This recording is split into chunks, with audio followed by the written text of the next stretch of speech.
Gonna cold start my VN Commodore. It's been sitting here since about July last year when the rego ran out. So I've been only stopped driving it because she's had a flat battery. So threw a new one in this morning, and we'll see how it goes.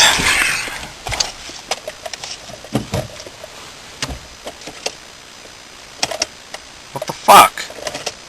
Alright, take two. What the fuck? That's a brand new battery!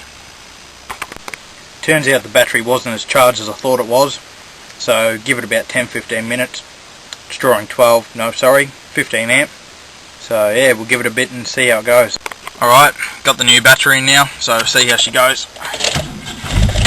Oh, beautiful! Yep, sometimes the gauge sticks. Bit low on fuel. Alright, got the head unit going there. It's fucking, I'd play music, but YouTube will probably make me take it off. So, let's see how she goes.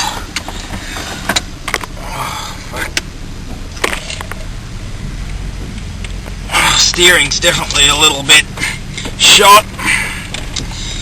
And the brakes are definitely a bit sticky.